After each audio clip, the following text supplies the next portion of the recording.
নমস্কার, আপনারা দেখছেন সবসময় টিভির বিশেষ অনুষ্ঠান মুখোমুখি। আজকে এই মুখোমুখি অনুষ্ঠানে আমাদের সঙ্গে রয়েছেন মহারাজা শশাঙ্ক স্মৃতি মঞ্চের সাধারণ সম্পাদক সুব্রত দত্ত। মহারাজা শশাঙ্ক স্মৃতি মঞ্চ একটি নবীন নাম, তাই না দর্শকদের কাছে? আমরা এই সংস্থার সম্পর্কে তার সাধারণ সম্পাদকের কাছ থেকে সব কিছু জানবো এই অনুষ্ঠানে। তার আগে আমরা তাকে স্বাগত জানাবো এবং তাকে ধন্যবাদ জানাবো আমাদেরকে সময় দেওয়ার জন্য। নমস্কার। নমস্কার, আমি সুব্রত দত্ত, মহারাজা শশাঙ্ক স্মৃতি মঞ্চের তরফ থেকে আপনাদের সামনে আজকে এসেছি। আমি এই মঞ্চের সাধারণ সম্পাদক। এই যে মহারাজা শশাঙ্ক স্মৃতি মঞ্চ, এটা সম্পর্কে একটু দর্শকদের বলুন, কারণ দর্শকদের কাছে এই নামটা কিন্তু একটু হলেও নতুন। ঘটনাচক্রে আমি একজন সায়েন্সের স্টুডেন্ট, কিন্তু আমি পড়াশোনার সময় আমার কিছু বন্ধু বান্ধব জুটে যায়। যখন বিশেষ করে আমার এখনো সেই স্মৃতিচারণা করলে মনে পড়ে, যখন শিবপুর ইঞ্জিনিয়ারিংয়ে পড়তাম, মাস্টার ডিগ্রি করতাম। আমার কিছু হোস্টেলের বন্ধু বান্ধব ছিল, তাদের বাড়ি ব্যান্ডেল বা ওই চত্বরে।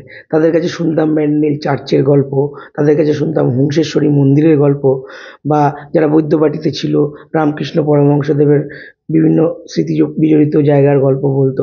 তো সেখান থেকে কোনো না কোনোভাবে আমার ইতিহাসের প্রতি আগ্রহ ঘটে যায়।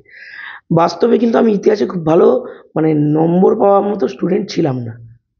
আমার কোনোদিনই ইতিহাসে মনে হয় না আমি মাধ্যমিক পর্যন্ত কোনোদিন 60 বা তার বেশি পেয়েছি।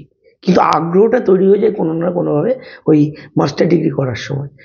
তারপরে আমি যখন পড়াশোনা শেষ করে আমার পারিবারিক ব্যবসায় যুক্ত হই, সেক্ষেত্রে সময় পেতাম।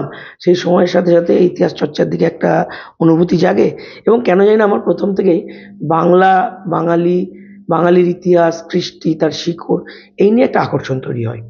তো সেই আকর্ষণ তৈরি হওয়া থেকেই বাংলা ভাষার উৎপত্তি কবে হলো, বাংলা আমরা এই অঞ্চলটাকে কবে থেকে বাংলা বলতে লাগলাম, এই খোঁজবিন করতে করতে করতে করতে একটা সময় আমি শশাঙ্ক সম্বন্ধে বিস্তারিত জানার আগ্রহ তৈরি হলো আমার মধ্যে।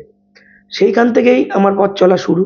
এবার ব্যক্তিগত জীবনে 2010-11 সাল থেকে এগুলো নিয়ে আমি গবেষণা ঠিক বলবো না, কিন্তু তথ্য সংগ্রহ করা শুরু করলাম, এবং এই সময়ে তথ্য সংগ্রহ করতে করতে কিছু মানুষের সান্নিধ্যে এলাম, যাদের সঙ্গে মনে হলো যে একটা সমমনোভাবাপন্ন লোকেদের নিয়ে একটা প্ল্যাটফর্ম তৈরি করা দরকার, এবং এই শশাঙ্ক, বাঙালির জাতির ইতিহাস, তার উৎপত্তি, ইতিবৃত্ত, এগুলো নিয়ে একটু কাজ করা দরকার। তো সেই উদ্দেশ্যেই 2018 সালে আমরা একটা মৌখিকভাবে ঠিক করি যে আমরা একটা প্ল্যাটফর্ম তৈরি করব, এবং 2019 সালে আমরা প্রথম এই বঙ্গাব্দ বা পয়লা বৈশাখ পালন এর মাধ্যমে আমাদের পথ চলা শুরু করি। যদিও শুরুটা হয়েছিল আমাদের 4 দেওয়ালের মধ্যে, ছোট্ট একটা সেমিনারের মাধ্যমে। তার পরবর্তীকালে আমরা বিভিন্ন সময়ে সেমিনারই করে গিয়েছি। এখন আমরা সমাজের কাছে মিশে যেতে চাইছি, সমাজের মধ্যে আমরা আমাদের উপলব্ধিগুলো ছড়িয়ে দিতে চাইছি। বাংলার প্রথম স্বাধীন রাজা শশাঙ্কের নাম বা তার সম্পর্কে খুব সংক্ষিপ্ত তথ্য আমরা অনেক ছোটবেলায় আমাদের হিস্ট্রি বুকসে পেয়ে যাই, যেগুলো আমরা আমাদের পড়াশোনায় যে বইগুলো ব্যবহার করা হয় সেই বইয়েই আমরা শশাঙ্ক সম্পর্কে কিছু কথা জানতে পারি। কিন্তু তার সম্পর্কে কিছুটা হলেও বিস্তারিত জানবো আজকে সুব্রত বাবুর কাছ থেকে। দেখুন, বলতে দ্বিধা নেই, আমাদের যে শিক্ষা ব্যবস্থা, আদি শিক্ষা ব্যবস্থা ছিল, সেটা ইংরেজদের দ্বারা বিভিন্ন কারণে ধ্বংস হয়, এবং মূলত পলিটিক্যাল কারণেই তারা ধ্বংস করে দিয়ে গেছে। কারণ একটা সময় ইংরেজরা অনুভব করেছিল ইংল্যান্ডে যত না জনবসতি আছে, যত না মানুষ আছে, তার থেকে বেশি এখানে বিভিন্ন টোল পাঠশালা আছে। তো তারা এই শিক্ষা ব্যবস্থা ধ্বংস করার পর যে নতুন স্কুলিং সিস্টেম, যে শিক্ষা ব্যবস্থা চালু করে দিয়ে গেছে, এই শিক্ষা ব্যবস্থায় কিন্তু ইতিহাস জানাটা শাসক বা শাসক শ্রেণীর ইচ্ছার উপরে নির্ভর করে। আমি যে সময়ে পড়াশোনা করেছি মাধ্যমিক পর্যন্ত, সেই সময়ে যে সরকারিভাবে যে নির্দেশিকা ছিল, তাতে আমাদের পাঠ্যপুস্তকে যা ছিল, আমরা পড়েছি আকবর 15 পাতা জুড়ে, আকবর বা মুঘল সাম্রাজ্য সম্বন্ধে। আমরা তুর্কি বা বিভিন্ন সাম্রাজ্য, তুগলক ইত্যাদি সম্বন্ধে পড়েছি আরও 8-10 পাতা জুড়ে। এইভাবে বিভিন্ন সময়ে বিভিন্ন জিনিস নিয়ে পড়েছি। আমরা কার্ল মার্কস বা লেনিন ইত্যাদি নিয়ে পড়েছি আমরা 5 পাতা 10 পাতা জুড়ে। অথচ এই বাংলার যে প্রথম স্বাধীন রাজা শশাঙ্ক সম্বন্ধে লেখা আছে 4 থেকে 6 লাইন। আমরা আমাদের পাঠ্যপুস্তকে তাই পেয়েছি, এক পাতাও পাইনি, পুরো একটা পাতাও পাইনি। তো কোথাও মনে হয়েছে যে এইগুলো জানা দরকার এবং মানুষের কাছে তুলে দেওয়া দরকার। কারণ দেখুন, আমরা তো একটা জাতি, বাঙালি জাতির একটা জাত্যাভিমান আছে, প্রত্যেকটা জাতিরই নিজস্ব জাত্যাভিমান থাকা উচিত। তো বাঙালি জাতির একটা জাত্যাভিমান আছে। তো সেই জাত্যাভিমানটা যে আছে, তার বেসটা কি, তার শিকড়টা কি, সেই শিকড়ের সন্ধানটা আমার মনে হয় সব আগে করা দরকার। একটা সেমিনার থেকে যে মঞ্চের শুরু করেছিলেন আপনারা, সেটা কিছুটা হলেও পথ পেরিয়ে এসেছে, তবে একেবারেই অল্প পথ, এখনো অনেকটা রাস্তা যাওয়া বাকি আছে। তো এই পথে চলতে চলতে কি কি কর্মসূচি এতদিন গ্রহণ করেছেন এবং ভবিষ্যতে কি কি করার ইচ্ছে আছে? হ্যাঁ, দেখুন, যে কোনো শিশু যখন জন্মায়, তারপর সে স্কুলে যায়, ক্লাস 1 2 5 মাধ্যমিক, তারপরে শাখা ভাগ হয়, কেউ সায়েন্সে যায়, কেউ আর্টসে যায়, কেউ কমার্সে যায়। এইভাবে যেতে যেতে কেউ কেউ জীবনে প্রতিষ্ঠিত হতে পারে, কেউ হারিয়ে যায়। তো আমরা পথ চলা শুরু করেছি, দেখা যাক আমরা কত দূর যেতে পারি। তো আপাতত আমরা এখনো পর্যন্ত যেটা করেছি, আমরা প্রতি বছর দুটো অনুষ্ঠান অবশ্যই করি। এক হচ্ছে এই পয়লা বৈশাখ, কারণ আমাদের মহারাজা শশাঙ্ক স্মৃতিমঞ্চ নামটা শুনেই বুঝতে পারছেন এর মধ্যে একটা শশাঙ্কর ছোঁয়া আছে। তো শশাঙ্কর প্রতিষ্ঠিত যে ক্যালেন্ডার, বাংলা ক্যালেন্ডার, তো তার প্রথম দিন, সেটা পালন করা আমরা নৈতিক কর্তব্য হিসেবে মনে করি এবং আমাদের এটা একটা নারীর যোগ হিসাবে আমরা এটা করি।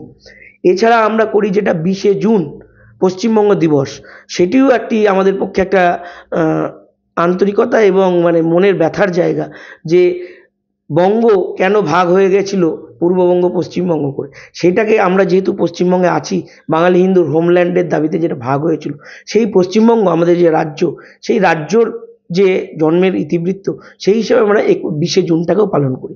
এছাড়া আমাদের আরেকটা পরিকল্পনা আছে যে শশাঙ্কর যদি মৃত্যু দিবস জানা যায়, সেই দিবসটা জানতে পারলে সেইটাকেও আমরা একটা শোক জ্ঞাপনার্থেই হোক আর যেভাবেই হোক আমরা পালন করার চেষ্টা করব।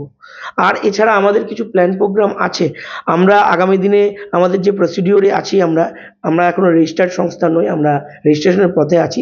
সেক্ষেত্রে আমাদের নামটা আসবে মহারাজা শশাঙ্ক ওয়েলফেয়ার ট্রাস্ট হিসাবে, এবং তার আন্ডারে আমাদের ফেসবুক পেজ থাকবে মহারাজা শশাঙ্ক স্মৃতিমঞ্চ, এটাই থাকবে। কিন্তু তার আন্ডারে আমরা 3টে ব্রাঞ্চ করতে চলেছি।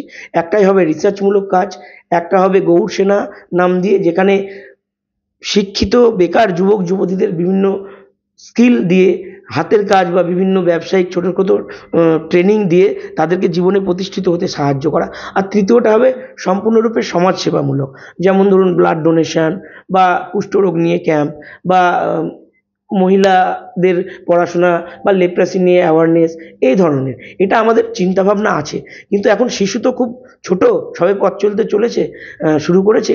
তো স্বপ্ন আছে ডাক্তার হওয়ার, ইঞ্জিনিয়ার হওয়ার, বা বড় একটা পেশাদারি জায়গায় যাওয়ার। দেখা যাক কোন পথে চলতে পারি। আপনি এই সংস্থার সাধারণ সম্পাদক, একটু সদস্যদের সম্পর্কে বলুন। আমরা আপাতত এই মুহূর্তে 7 জন সদস্যের বডি রেজিস্ট্রেশনে গিয়েছে। এছাড়াও আমাদের শুভনায়কদের হিসেবে, সাধারণ সদস্য হিসেবে আরও 10-12 জন আছেন। আমি তাদের নাম কিছু এখানে করছি না, যেহেতু এটা একটা রেজিস্ট্রেশনের প্রসেসে আছে, আমি এই মুহূর্তে বলছি না। আমাদের মধ্যে বিভিন্ন ক্ষেত্রের লোক আছে। কেউ রাজনীতি করেন, কেউ আছেন ডাক্তারি পেশায়, কেউ আছেন ব্যবসাদার, কেউ আছেন স্কুল শিক্ষক, এরকম বিভিন্ন সমাজের অংশ থেকে আমাদের এটা করা হয়েছে। মহারাজা শশাঙ্ক স্মৃতি মঞ্চের উদ্যোগে এই যে বর্ষবরণ শোভাযাত্রা অনুষ্ঠিত হতে চলেছে, এটা কবে, কোথায় হবে, সাধারণ মানুষ, জেলাবাসী কিভাবে অংশগ্রহণ করতে পারবে যদি পারে, বা কিভাবে তারা এই শোভাযাত্রা দেখতে পারবে, দর্শকদের একটু বিস্তারিত জানান। হ্যাঁ, দেখুন, যেহেতু অনুষ্ঠানটা বর্ষবরণ শোভাযাত্রা, তো স্বাভাবিকভাবে বর্ষের প্রথম দিনই সেটি হবে। যথারীতি পহেলা বৈশাখ যেদিন হবে, সেটা যে তারিখেই হোক, 14 এপ্রিল, 15 এপ্রিল, যখন যেরকম ডেট পড়বে, আমরা পয়লা বৈশাখেই আমরা বর্ষবরণ অনুষ্ঠানটা করি। এবার আমরা যেটা বর্ষবরণ অনুষ্ঠানকে করতে চাইছি শোভাযাত্রা হিসেবে, চার দেওয়ালের মধ্যে না থেকে সমাজের কাছে পৌঁছে যাওয়া, যাতে সমাজও জানে যে বর্ষবরণ শুধু নয়, এই বর্ষটা, নববর্ষটা, বাংলা ক্যালেন্ডারটা মানে কার দান, কার মানে কে এর জনক, সেই শশাঙ্ক সম্বন্ধেও কিছু মানুষ জানুক। কারণ এই যে বললাম, ইতিহাস বই আমাদের খুব সীমিত পড়ানো হয়েছে, তো সেগুলো মানুষের কাছে তুলে ধরার আমাদের প্রচেষ্টা রয়েছে। আমরা সেক্ষেত্রে আমাদের একটা টোটোকে সাজিয়ে শশাঙ্কের কোনো একটা মানে আঁকা মূর্তি হোক বা আরও কিছু দিয়ে শশাঙ্কের মুদ্রা যেগুলো আমরা সহজে নেটে অ্যাভেলেবেল আছে সেগুলো দিয়ে আমরা সুন্দরভাবে একটা টোটোকে সাজাবো রথ মতো, এবং তার পেছনে মাতৃমণ্ডলী থাকবেন। আমাদের ইচ্ছা আছে খাগড়া চত্বরে একটা জায়গায় সমবেত হয়ে, আমি পরিষ্কার উল্লেখই করে দিচ্ছি, ওখানে কপিলের মাঠ বলে একটি মাঠ আছে, এখানে প্রাচীন শিব মন্দির আছে একটি, সেই কপিলের মাঠে আমরা জমায়েত হওয়ার ইচ্ছা রেখেছি এবং 7টা থেকে 7:15টার মধ্যে জমায়েত হবো সেদিন সকালে। সেখান থেকে আমরা জমায়েতের পর ঠিক 7:30 একদম সকাল 7:30টায় আমরা ওখান থেকে শোভাযাত্রা বের করব। আমরা গোপালঘাটে যাব, সেখান থেকে আমরা জল তুলব, মানে যেরকম ওই কোনো শুভ কাজে ঘট ভরতে যাই ওরকম আমরা কলসিতে জল তুলব। এবং এই যে আমাদের এই যে শোভাযাত্রাটা যাবে, ওই বললাম প্রথমে একটি রথ মতো থাকবে যেখানে মহারাজা শশাঙ্কের নিদর্শন হিসেবে কিছু থাকবে, তার পেছনে মাতৃমণ্ডলী থাকবেন, মাতৃমণ্ডলীর পরে আমাদের কিছু দাদা ভাইয়েরা থাকবেন, তারপরে সাধারণ নাগরিক বেশে এবং মাতৃমণ্ডলী থাকবেন লাল পাড় সাদা শাড়ি পরে, দাদা ভাইয়েরা থাকবেন পাজামা পাঞ্জাবি বা ধুতি পাঞ্জাবি পরে, এবং তারপরে নাগরিক বেশে মানে সাধারণ মানুষ সাধারণ ড্রেসে অংশগ্রহণ করবেন। এবং আমরা ইচ্ছা আছে এখানে বাদ্যযন্ত্র হিসেবে কিছু ঢাক বা মৃদঙ্গ এগুলো যদি আমরা পাই, এবং আমাদের তরফ থেকে বেশ কিছু আখাড়াকেও আমন্ত্রণ জানানো হয়েছে। এবং আপনাদের মাধ্যমে আমি সমাজের বিশেষ করে স্থানীয় সকল মানুষগণকে, শুভানুধ্যায়ী মানুষগণকে আমি আহ্বান করছি, আপনারাও আসুন দলে দলে। এই শোভাযাত্রা আমার, এই শোভাযাত্রা আপনার, এই শোভাযাত্রা আপামর বাঙালির। অনেক ধন্যবাদ সুব্রত দত্তকে, যিনি মহারাজা শশাঙ্ক স্মৃতি মঞ্চের সাধারণ সম্পাদক। আজকে তিনি আমাদের সঙ্গে এই মুখোমুখি অনুষ্ঠানে ছিলেন। এই অনুষ্ঠানে তার সমস্ত বক্তব্যের দায় একান্তই তার ব্যক্তিগত, সবসময় টিভি চ্যানেল কর্তৃপক্ষ এর জন্য কোনোভাবেই দায়ী নয়। আপনারা এরকম সমস্ত অনুষ্ঠান দেখার জন্য এবং সমস্ত খবরের আপডেটের জন্য দেখতে থাকুন সবসময় টিভির পর্দায় এখন, এবং চোখ রাখুন সবসময় টিভির সামাজিক মাধ্যম ফেসবুক এবং ইউটিউবে। আমরা আবারও সুব্রত দত্তকে ধন্যবাদ জানাবো। নমস্কার। ধন্যবাদ।